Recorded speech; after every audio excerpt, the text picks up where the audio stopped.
Hello there. Welcome to another Meta Show. My name's Dan. I'm a bit of a Warhammer veteran, and I like talking about the old world.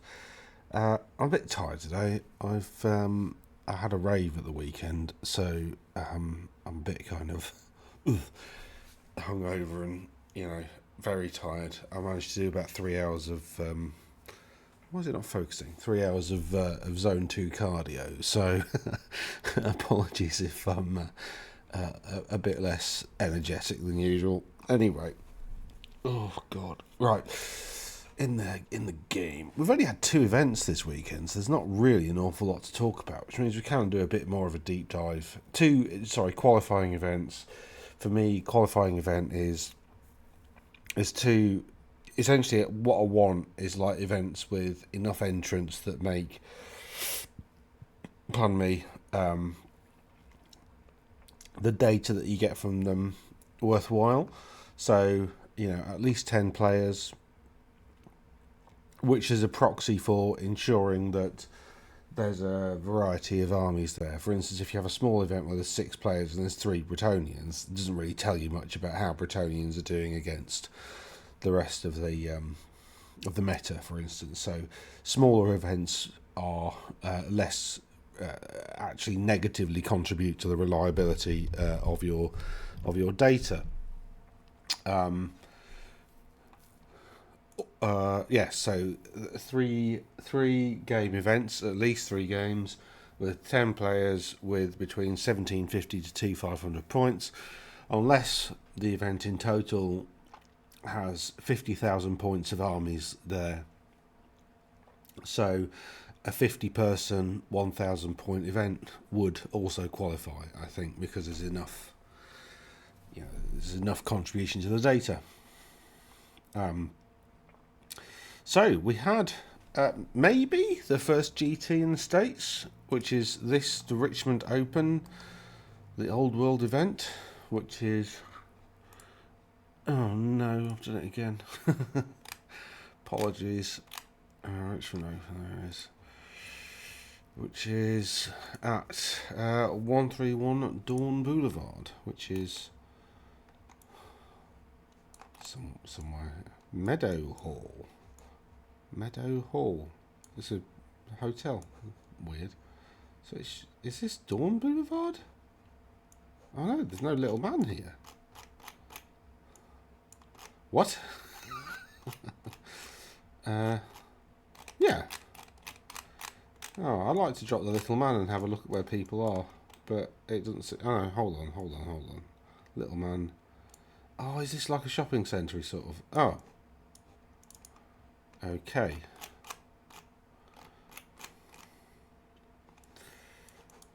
Dawn Boulevard.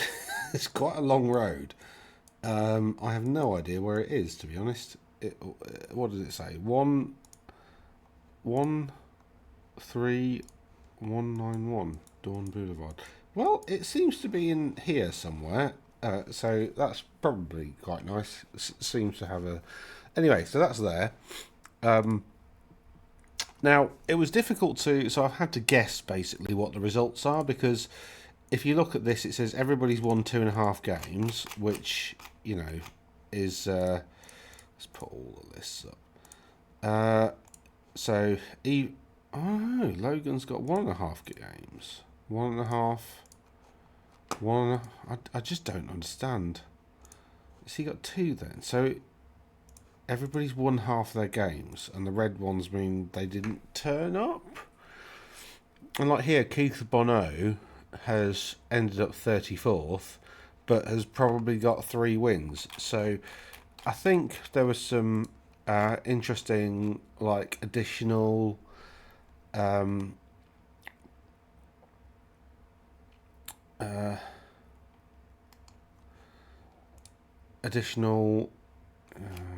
there's nothing there, is there? Additional points, tournament points for things. So sometimes you get that with tournaments where you get points for like painted armies, and they've got interesting rule of 6 for core, which is rule of 3 is like the standard, but rule of 6 for core. Some tournaments play that, which I'm not convinced about, because you could, if you've got 6, for instance, you could have 18 fanatics, which is just, I think, a bit too much. So yeah, and then you get points for, so you get 25 points per game, and then you get up to 75 points for other things. So it could be the case that those players have actually won 3 games, but they've lost out because of sportsmanship or not being painted, or or whatever.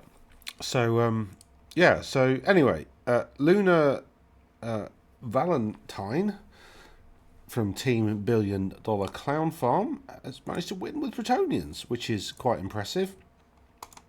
And then we've got Team Kings coming in second. And then we've got, interestingly, Demons of Chaos coming in third.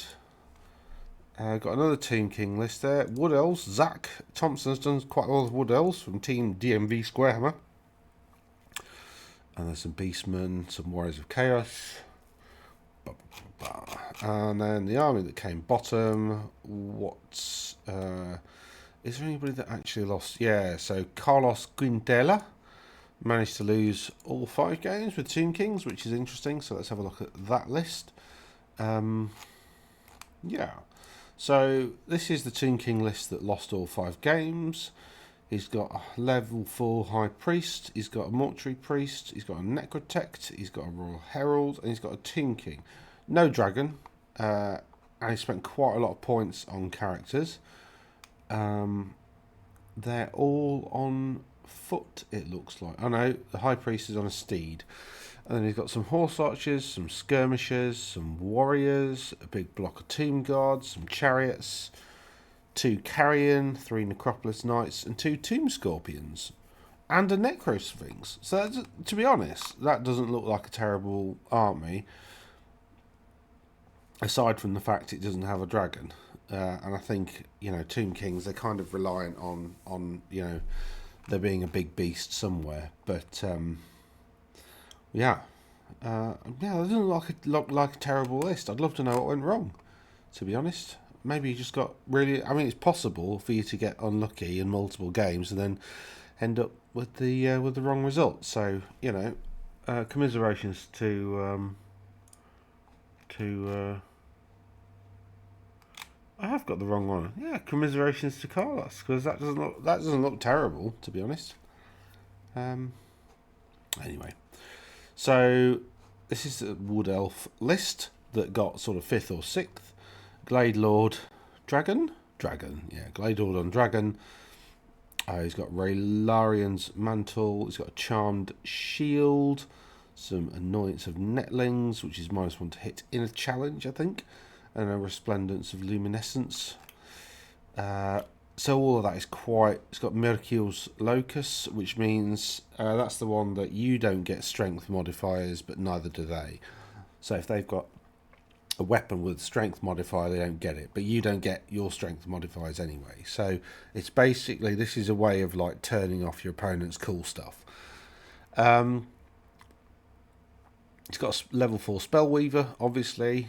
You typically see Treeman Ancients because they're tough level 4 wizards, but Spellweaver with an Elven Steed is a very quick level 4 wizard. And then you got Glade Captain, which has got the BSB, and on a Great Stag. Interesting. He's got the obligatory unit of Glade Guard, a couple of units of Scouts, who are better. They're definitely worth the points. And he's got a couple of units of Glade Riders. I quite like Glade Riders. They've got like reserve move and cool stuff, so that's quite nice. He's got 3 units of Sisters of the Thorn, who are amazing, and he's got some more Deepwood Scouts. So has everybody got Hagbane tips? Yeah, this is a brilliant list. This is great. So basically, the Sisters of the Thorn, he'll have 3 units, probably giving them all Plague of Rust, so that he can then essentially target 3 units with Plague of Rust, and then the Hagbane tips give them all poisoned attacks. So essentially, when you're fighting these, you're getting shot with poisoned attacks, effectively AP2. So that's really, really good. And then he's got a dragon that can basically just tank another dragon for a few turns, or go around hunting artillery and stuff like that. And he's got a level 4 wizard to stick near your level 4 wizard. But he's got Ruby Ring of Ruin and Battle Magic, so probably doing some defensive work as well as, you know, dishing out a few magic missiles. And he's probably going to be in the Glade Riders, because reserve move is now one of those things where if the majority of the unit can do it, then so can the character. So if you put your level 4 wizard in there, with the Glade Riders, they can, you know, make the 9-inch move forwards, do all the shooting, and then move 9 inches away. Shooting including all your magic missiles and stuff. So, you know, that's really smart. I really like that list, actually. Yeah, I'm not sure what the Glade Captain's for, really, because there's nothing that he can get Lookout Sir from, because a Great Stag makes him Monstrous Cav. And none of these are Monstrous Cavalry, so he can't really, you know, like stick them within 3 inches of something and stop them getting shot. So, I don't know. Maybe puts them in the unit assisters or something. I'm not sure. Cool. And then we've got this Demons of Chaos list, which managed to come, was it third, for Brad Close of Team CGL. Well done, Brad. Let's have a look at his list. He's gone Tzeentch, of course. Oh, no, he's not gone completely Tzeentch, has he? So he's gone for a Herald of Tzeentch, which has got twin heads, which is like +1 to cast or something. Can't remember. +1 to cast or +1 to dispel, one of that. Or re-roll a casting roll per turn. Or, so I can't remember exactly, but it's like... I think it's a re-roll, isn't it? I think it's a re-roll. Or is it you get to re-roll? I should check that out. But it's the old Kairos rule, basically. Who's a level 3 on a chariot. Yeah, of Tzeentch, which are pretty cool.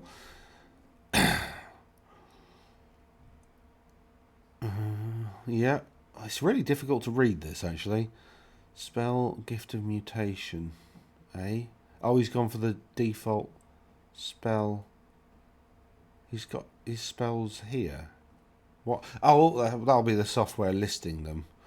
And then, where's that unit end? Okay, so that's the Herald. And then he's got a Keeper of Secrets. He's gone for Illusion, level 4. Look, an Aetherblade. Aetherblade, sorry, is you don't get armor saves against it. And Wizard level 4 means what he's trying to do is with the Aetherblade is, well, basically get Spectral Doppelganger. So he can do 2d6 strength 6 hits with no armor save, which is pretty nasty. So that's pretty cool. And then where's the next unit? It's got some Fury. So here we are as core. That's his 2 heroes. So he might have made the Herald the BSB sort of equivalent, but I can't see it, so I'm not sure. And then he's got, so in his core, he's got some Furies. He's got some Furies. Demons of Slaanesh. They're not Slaanesh. Demon of Unit Chaos Furies. Demon of Slaanesh. I didn't realise you could give Furies marks, to be honest. But, let's just check that out, because I'm not sure. I thought Furies were always, maybe I'm wrong, maybe I've misread the rules. Bloody thing. Right. They're at the end, aren't they? All the undivided stuff's at the end. Soul Grinder, Chaos Fury. Oh no, you can give them marks. Oh, how interesting. Oh, didn't know that. Right. That is really interesting, isn't it? Yeah, because making them Slaanesh means they get +1 to charge, and with Swift Strike that makes them great. Anyway, so he's got Demons of Slaanesh, blah blah blah, Furious Charge, Hatred, Corn, blah blah blah. More Furies. And then he's got some Seekers, which are pretty good. More Seekers, again, they're pretty good. They've got movement 9 or 10 or something. Slash is about here, isn't it? Yep. Seekers, where are they? Yeah, they've got movement 9. They've got Swift Stride, obviously. The Steed's got poison attacks. It's only got 1 attack, but still it's got poison attacks. And also Slaanesh get +1 to charge, range and roll, so their max charge distance is 10, not 9. So that's a 19-inch charge, which is pretty nasty. So he's got some more Seekers. He's got some Fiends, which are okay. He's got more Fiends. Has he got? Yeah, and then he's got 3 Flamers. Flamers are pretty good. I quite like Flamers.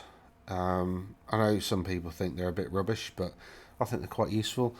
And then he's got a Skull Cannon. Right. I mean, Skull Cannons are pretty good. It's just weird that Khorne has a cannon. It just doesn't seem right. Like, giving Nurgle a cannon, that makes sense. Why where's Nurgle's like demonic mortar thing? That's nobody's ever made that, but like to me it's such an obvious thing for Nurgle to have. But anyway, Khorne having a cannon is just makes no sense. But anyway, they do. So that got third. So well done, Brad. This list came second. Phil Carl's list of Tomb Kings. He's got a High Priest on a dragon. He's got a Tomb King on a dragon with the Armour of Ages. Yeah, there it is. Armour of the Ages is you got to reroll wound rolls against it. So I was really surprised this was kept on, because I know with some other bits of armour they've gone for the option of making it infantry and cavalry only, so you can't take it if you're on a behemoth. However, Armour of the Ages I thought would be one of them, but no, they've kept it. So Tomb Kings get their super mega annoying armour, which means you have to reroll wound rolls against it. So you need to be pretty high strength in order to get some wounds off. Talisman of Protection as well, which is cool. Then he's got a block of 10 archers, a block of 8 chariots to make up his core, and he's got 3 Tomb Scorpions. Tomb Scorpions are really good. And then he's got 2 Necrosphinx. Yeah, this is a pretty decent list, to be honest. It's going to be pretty quick. I'm not sure what the archers are for, really, other than maybe he had 75 points spare and didn't have any more chariots. Maybe. I don't know. But 8 chariots. Oh, 8 chariots is quite a lot. But he's got 2 dragons, he's got 2 Necrosphinxes, he's got 3 scorpions, he's got a big block of chariots and just some archers, just because. So this is a really, really strong Tomb King list. I wouldn't want to face. No, I wouldn't want to face that. That was like a fun challenge, to be honest. Especially now they've fixed the Necrosphinx decapitating strike, which arguably, whatever. And then this one, Luna Valentine won. So well done, Luna. Congrats. She has taken. I'm presuming Luna is a lady's name. I don't know. Apologies if that's wrong. But anyway, she's got a duke on a hippogriff with pretty standard stuff there. Virtue of heroism. That's the killing blow and monster slayer one. On a hippogriff, so that's quite nice. Gromwell Great Helm is like +1 to your save, in addition to like does something else as well, like 6 at ward or something like that. And then she's gone for a healing potion, which is pretty cool. So got a 2+ save hippogriff. Good news. Paladin Guzelle, the Blackthorn. He's a BSB because you get a free BSB, and he's on a Royal Pegasus and has the Falkenhorn of Fredemund, which is the Falkenhorn. I think is one of the best items in the game. Like, there are a group of items that are like, the armor of the Ages, Falkenhorn of Fredemund are just like absolutely outstanding magic items. Potion of Healing, I think, Ruby Ring of Ruin. All of these things are like pretty much, if you can take, you do. especially to a tournament, because you're going to come up against somebody with flying things, and Falkenhorn and Fredmund just turns off fly, which is just great. And putting it on the BSB is super smart because BSB allows you to reroll leadership checks. So the Falkenhorn really requires a leadership check to go off. So you get a leadership check, you get to reroll it. So very smart. Well done, Luna. This is looking strong. And then the Green Knight. So no level 4 wizard. The Green Knight's pretty cool though because he's like almost impossible to kill. So your opponents, you've already basically got 275 points on your opponent by including it in your list. As long as you like res him towards the end of the game, which you're likely to do, you can just leave him in a corner and he just doesn't die. Then they've got then she's got Carcassonne's finest, which are archers, so not really very fine, but archers. So 5 units of archers. This unit has a standard bearer. Spare points probably, I don't know. Sergalantes Table, which is just a unit of knights, of the realm. Carcassonne's Knights of the Realm, which is again is another unit of Knights of the Realm, and he's got 5 knightly bards of the Pegasus Sunflower. These names are great.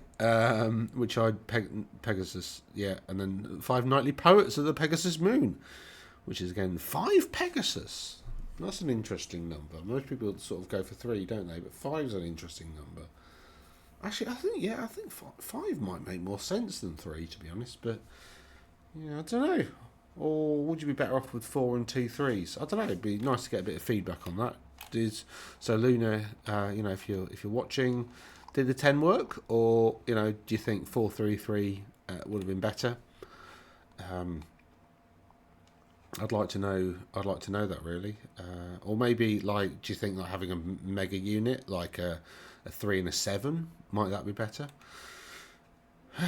Cool. So that's a really good list. I like that. I like that a lot. It's got all the smart things, and then the bowman just to sort of get in the way. I think maybe just to do a bit of line of sight blocking and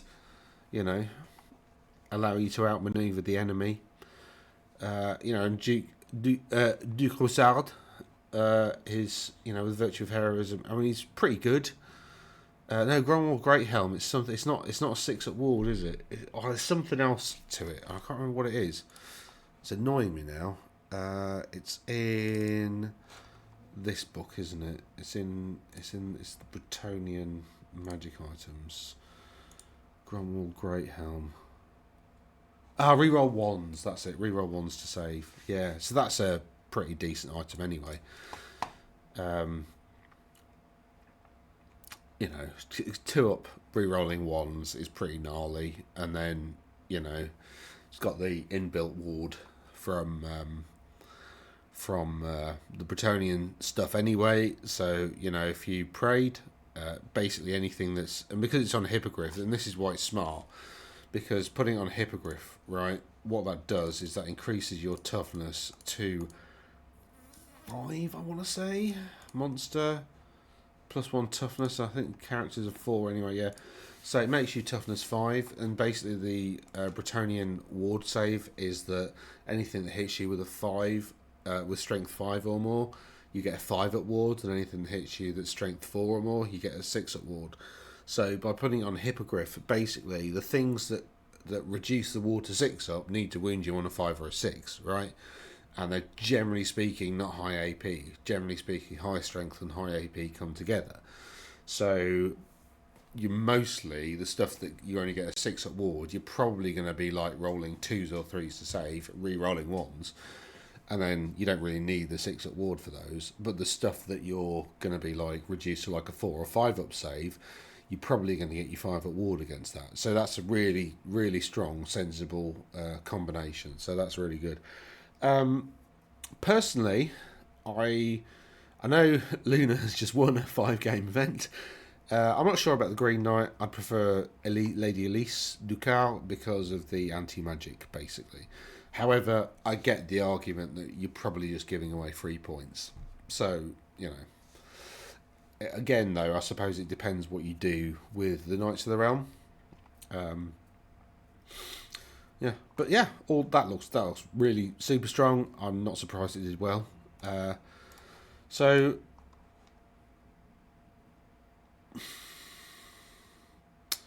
what did she do to get there? So she started off against TJ Santora, Jurassic Fart, who had this is interesting. Who had a Saurus on a Carnosaur. Nice. Skink Priest on a thing. Is it on a thing? No, it's just on its own. Base 3, apparently. Base 1, base 2.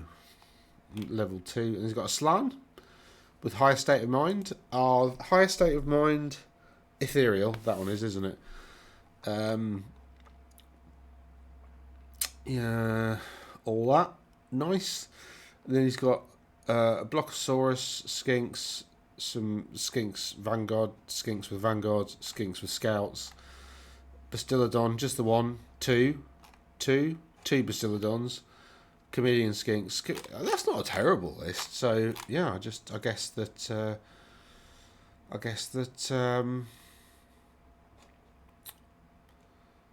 Luna just managed to outmaneuver TJ, and then she played Zach, who had Wood Elves, Glade Lord on Dragon, Mirkeel's Locust. Yeah, That's a pretty standard dragon. You see that dragon a lot. You could copy and paste that into your list. Really, it's a pretty useful combo of stuff.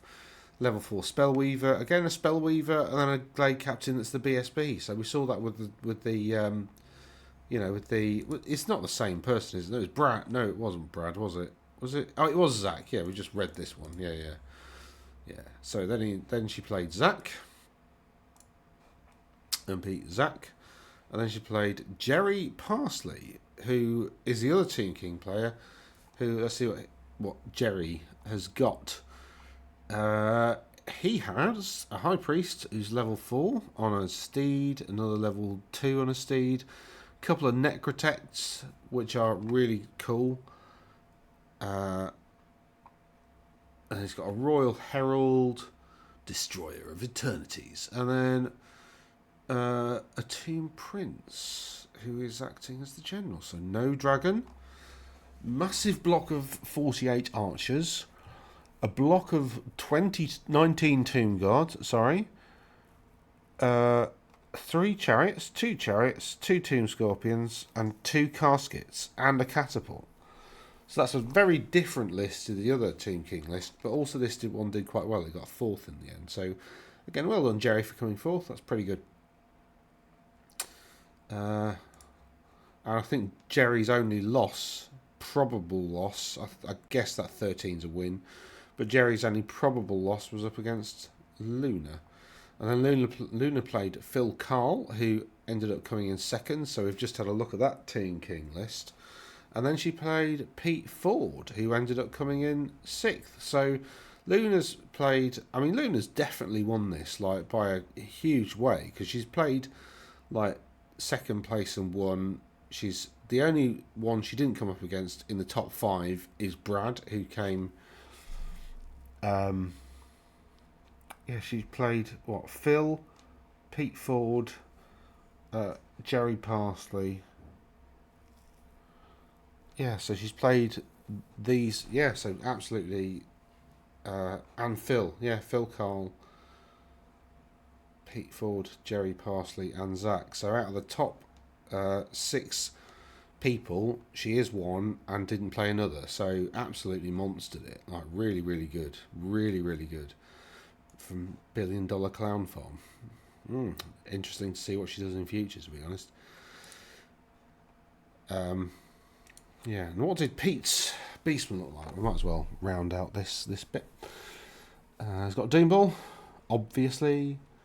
Yeah, Slug Skin, yeah. Great Ray Shaman, yeah. Hagtree Fetish, yeah, obviously. Wargore, Battlestar Bearer, Talisman of Protection. In a Chariot, that's an interesting choice. Then we've got Gore Herds with Vitriolic Totem. Got some Razor Gores, 3 of them. and some Ungor, and some Dragon Ogres, including a Shartak, a Gorgon, and a Giant. So that's quite nice. That's quite a nice list. Cool.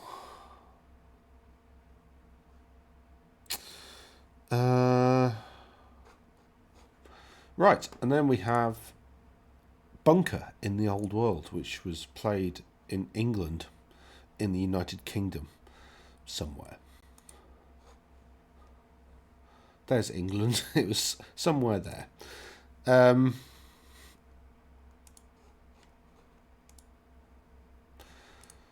Now, this one was a bit weird as well because it looks like quite a lot of stuff has been anonymised. But again, we have Bretonnia winning and Tomb Kings coming in second and third, and then some Wood Elves down there. So let's have a look at the Wood Elves. Yeah, let's have a look at the other Tomb Kings as well. So, oh yeah, sorry, I forgot about that. All of the lists have been anonymised as well, so we can't look at any of the lists. So that's interesting. Orcs and Goblins coming in bottom. They just got a book out, so it would have been really interesting to see what's not working for Orcs and Goblins. But yeah, that's those are the two tournaments that we've had this weekend. This one, why didn't I have this one? Is it 1,500 points? It's 1,500 points, yeah. At Lourdes Games, which is in Leeds. Robbie Susan, who was taking, I think, Lizardman last time, has managed to win with Woodies, so that's interesting. What's he got Wood Elf-wise? He's got Sister of the Thorns, two of them. Yeah. Some War Dancers. Be nice to see how well they did. I've been hearing mixed things about War Dancers, and then he's got a Shadow Dancer and a Spellweaver. Yeah, nice list. MSU type stuff. That's basically where I think Wood Elves are best going MSU style. Some units you want to be a little bit bigger, but I think MSU is more or less the way to go with Wood Elves because they're about just sort of killing more of the opponent than die. And the way you do that with Wood Elves is just not getting into combat unless it's really favourable to you. But yeah, War Dancers, because they got strikes first, so they can be pretty effective, but like you've got to be really careful in choosing which dance you go into the fight with. Because one of them's I think a 4-up ward, which is pretty good. I can't wait till they bring Wood Elves back. Like, man, I really want to get some Wood Elves. Anyway. Yeah, so that's the two tournaments. So if we have a look at where we're up to meta-wise, this includes... so we're up to 800 entrants into tournaments. So that's around about 2,500 games, that kind of thing. I probably need to start recording that as well. Just to explain the data to those of you who aren't aware, this is the win percentage of the faction. That's me trying to correct for draws, so just to see whether, the fact that draws exist make any difference to the win percentage. This bit here being 34% says not. If that was like below 5%, then we'd say that the draws are having an impact. However, at the moment they're not. So we're just looking at win percentage really. We probably should look at points, but win percentage is easier to understand. We'll come on to that in a sec. And then rank. This is where they rank in a tournament. So how the percentage works here is like if there were 10 players in a tournament and you finish first, you would get 100% because you're 100% at the top of the rank. And if you were like fifth, you get 50%. And if you were it doesn't work out quite that way. I mean, 11. So if there are 11 players in a tournament and you were first, you get 100%. If you were sixth, you get 50%. And if you were last, you would get 0%. So it kind of averages out like that. But it just works up like what percentile result you're in. So it just gives like a rank percentage. And this is, so then also we're looking at standard deviation as well. And what that tells us, basically, this is a parametric test which means it's based on normalized data. And I say this every single time. We've not really got enough results for it to be, super, super reliable, but we're getting there. This figure here is a figure called kurtosis. And we're looking at the kurtosis of this win percentage here. It's pretty normal, so it's within the bounds of normality. So you can sort of start to say some stuff about what a normal result looks like. I'm going to work a bit on making this a bit more presentable in future. But essentially, in order to work out what a normal result is for a Warriors of Chaos player, previously it has been essentially if you take this figure and add or subtract that from that figure, and that gives you your win percentage. So a Warriors of Chaos player should, at the moment, get somewhere between 85% wins and 23% wins in a tournament. So if that's a 3-game tournament, that means somewhere between 1 to 2 wins. So if you get 3 wins or 0 wins, you're abnormal. And if you're in a 5-game tournament, that's somewhere between 1 to 4 wins. So pretty decent spread for Warriors of Chaos. They're a pretty decent faction to play. And then you get down here, you get stuff like Ogre Kingdoms, where a normal player will get somewhere between 72% and 6% wins in a tournament. So again, at a 3-game tournament, that means 0 to 2 wins is normal. Skaven, again, 0 to 2 wins is normal.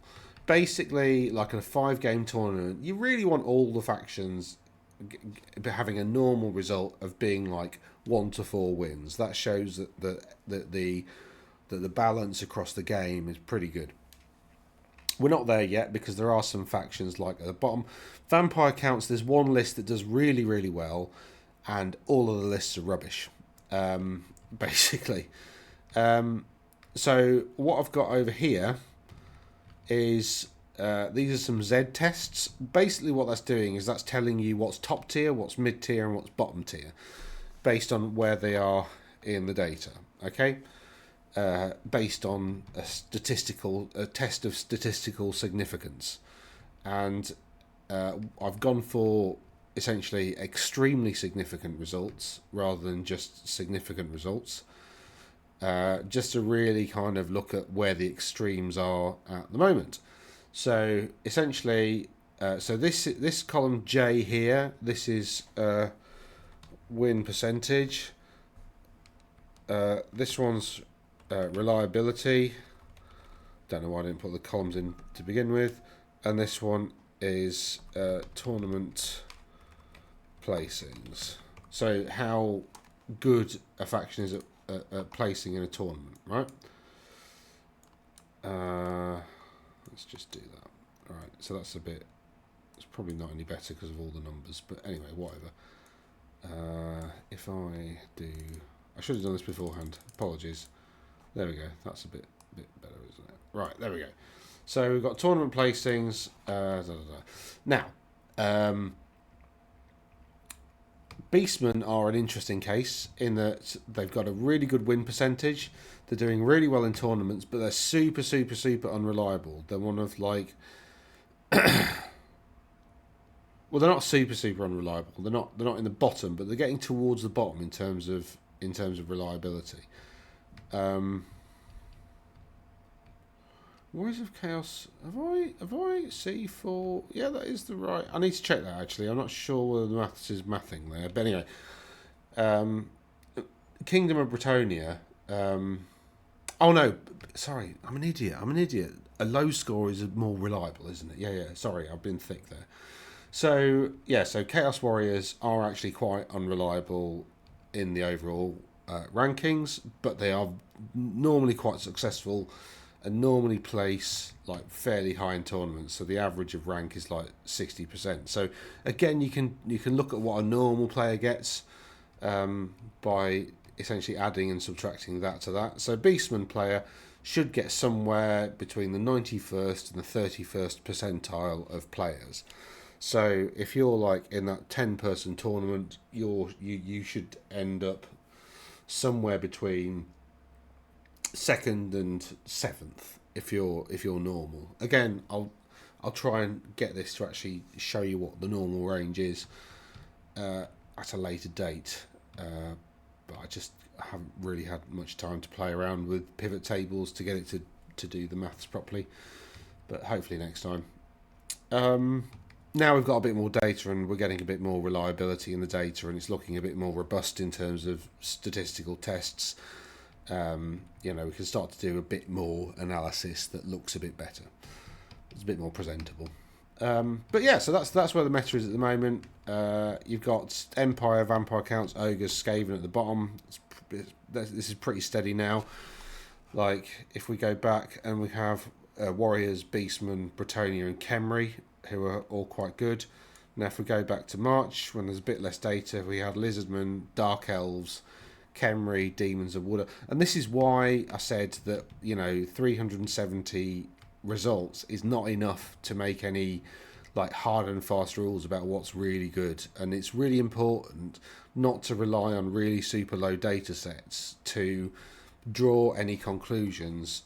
What you want to see is if you're doing a longitudinal data set, i.e. over time, so there's two types of data set. You've got longitudinal, which is essentially you're taking points of data over time and you're showing patterns over time.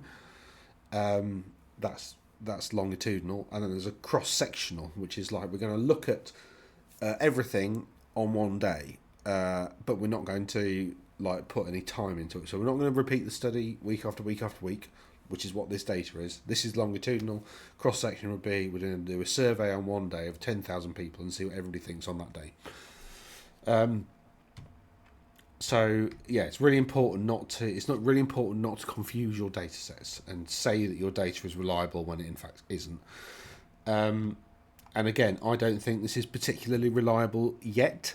I think in terms of, we can say that in general, these four factions are better than others.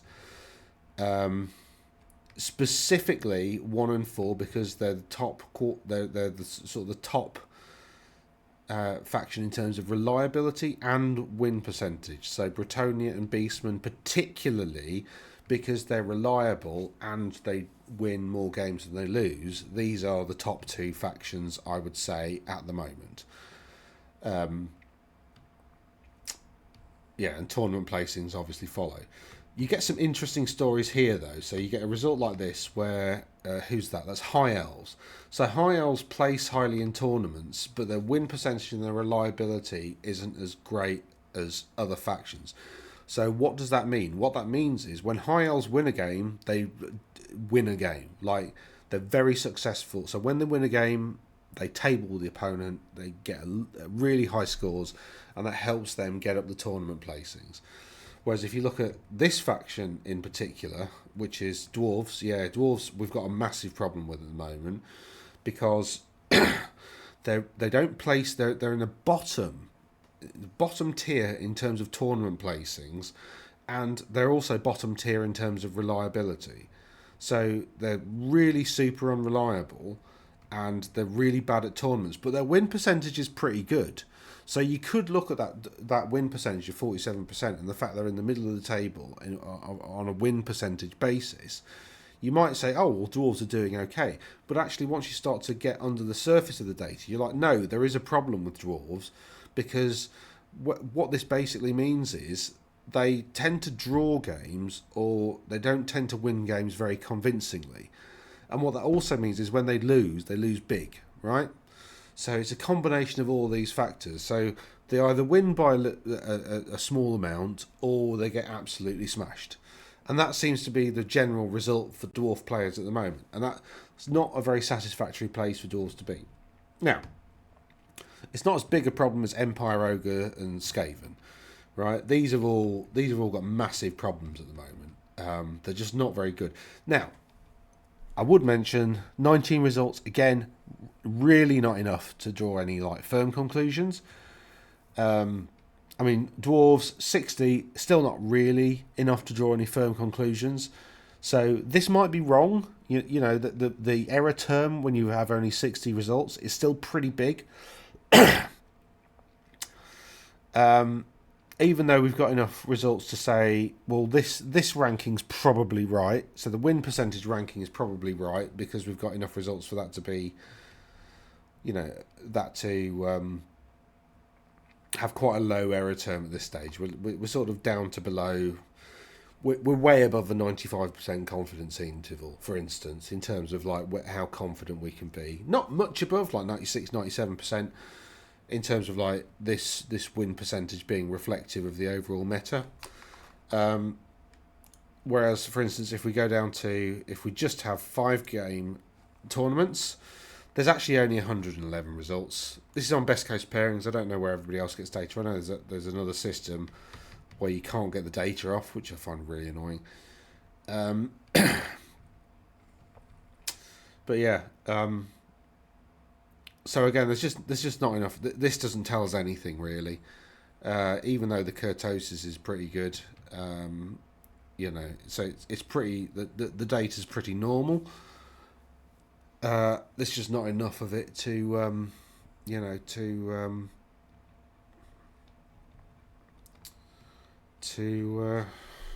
has this got error in?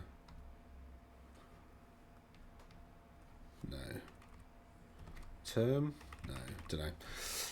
I'll have to have a look, see if there actually is an error term calculator in this. Because I don't want to move on to SPSS yet. Mainly because it's a pain in the arse to do all the data entry on SPSS. Anyway, so yeah, 5-game tournaments. We can't really say anything about them at the moment. Some people think they're a better test because, you know, the last 2 games, because of how like the Swiss pairing works, better players end up fighting better players, so you end up with a tournament result like you saw with Luna, where she'd played like 4 out of 5 of her games and been against people in the top 6, as it turns out, which shows that, you know, Luna was definitely the champion and she's beaten pretty much all comers. It's not as good as doing. So the best way of like doing a tournament, obviously, is a league. Like every player plays every other player, and then the person who beats the most on average wins the league. That's the best way of finding it, but that takes a lot of games and is very time intensive. Apologies. Then the next best sort of is a league and then a knockout at the end. I actually really like how American sports do their kind of leagues and stuff. I think that's really clever. I wish more sports would do it. Like you have like regions and everybody plays each other in the region and there's a knockoff between all the regions at the end. You know, I'd love it if rugby did that in the UK. Like we just had like a northeast, northwest. I mean, yeah, you'd end up with the teams who are currently in the Premiership playing the playoffs at the end of the season, as it were. But you know, everybody fights in the league to essentially face weaker opposition in the playoffs. You know, I think that'll be really cool. I wish they'd do that, but you know, they won't. But I really like that kind of league format. So groups and then leagues is good. Yeah. But if you've only got like 2 days to find out who's best, then playing 5 or 6 games, 5 or 6, it doesn't really make that much difference if you play 6 rather than 5. To be honest, I'm not sure whether it would make much difference if you played 4 rather than 5. I don't know. But yeah. So this is where the meta is at the moment. It's looking pretty good for some factions. Bretonia and Beastmen in particular are doing very, very well. And I suppose why is that is a really good question. I think firstly, Bretonia and Team Kings, all the models are out, which really, really helps. With Beastmen, again, most of the models are out, so you can more or less buy what you want for Beastmen, which I think that's a really big kind of. And again, if you look at Warriors of Chaos, all of that model range is out, so you can buy it. Whereas all these others, Orcs and Goblins are mostly out at the moment. and we should start to see them come up because, like for instance, in February there were 38% win percentage, then 46 win percentage in April. In March, sorry, April 52. Skaven, no results in May so far. Orcs and Goblins down to 24, but they only had like 5 results. So yeah, it'd be interesting to see how this improves over time. One of the things I want to do later is like compare all factions, like 6 months pre their Arcane Journal coming out versus 6 months post Arcane Journal coming out, and we can do that with all factions to see if like rules creep is a thing. We can keep doing that over time. So there's loads of stuff you can do with longitudinal data that's pretty cool. But we can't do any of it yet because we don't really have that many results. But I think like with Tomb Kings and with Warriors of Chaos, that they're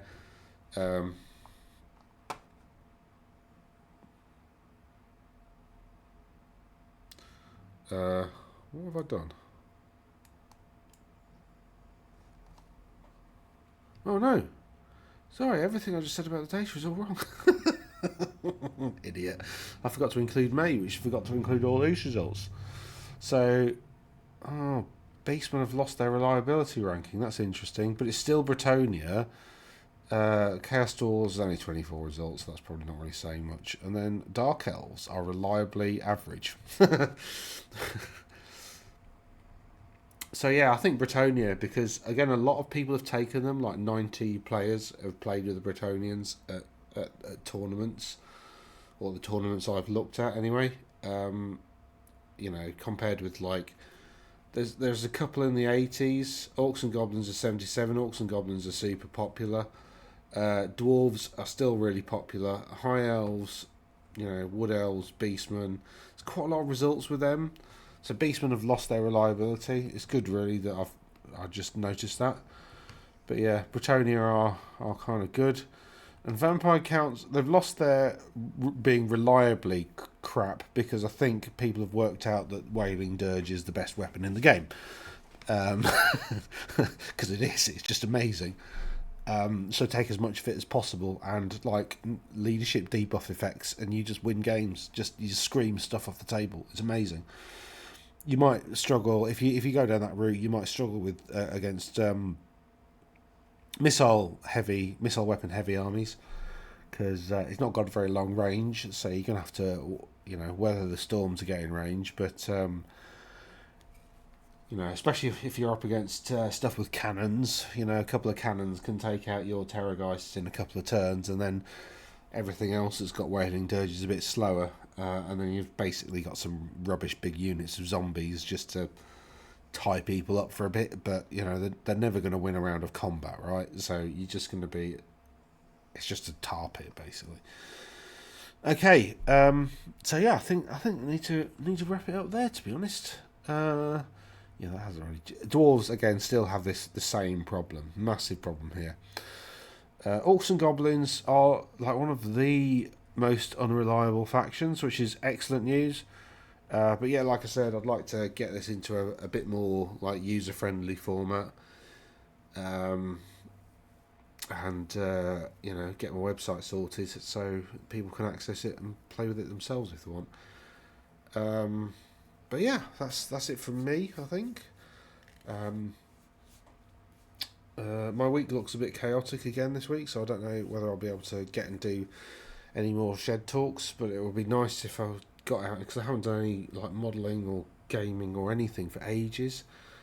I was hoping to have a game this Wednesday at my local gaming club. However, I've got other things to do. I've got a bloody meeting that I've got to attend, and anyway, whatever. And the other thing is, it's a voluntary meeting. I'm a governor of like the local college. I mean, which is a great college. It's really good. It deserves supporting. But I volunteered to be a governor. You just got to go to these meetings where you just read reports and ask some questions and then go home.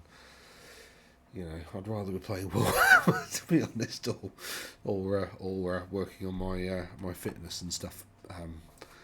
So I've got to get way fitter for next rugby season, I think. Although I did manage 80 minutes, not last weekend, but the one before that, I managed 80 minutes on that. So in a game, which was pretty good. But I do need to get my fitness up way better. But I've got strongman events to train for. I've got one at the beginning of June in Mansfield, which is pretty good. Yeah, so I'm hopeful I'll do quite well in that. But anyway, I'm waffling on now. I hope you all had a really good weekend. In the UK, it's been a bank holiday weekend, so today everybody who works for an institution will have had today off. Everybody, like a bank or public sector, quite a lot of public sector have. Obviously, hospitals don't, but quite a lot of public sector have bank holidays off. Quite a lot of people just take the bank holidays off. It's like a government holiday where most people, kind of more or less have to take the day off, which I don't like them. I think they're a pain in the arse. I think it restricts when you can actually take your leave.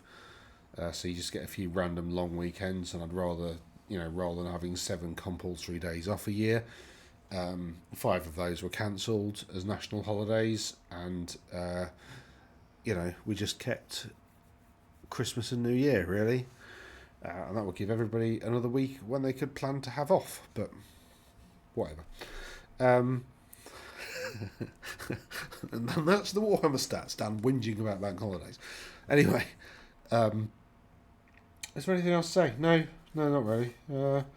Other than if you've liked the video, there's a button for that, and if you've got this far through, I hope you'd consider whether I've done enough to earn your subscription. I mean, if you think I have, I think you're mad. Anyway, toodaloo.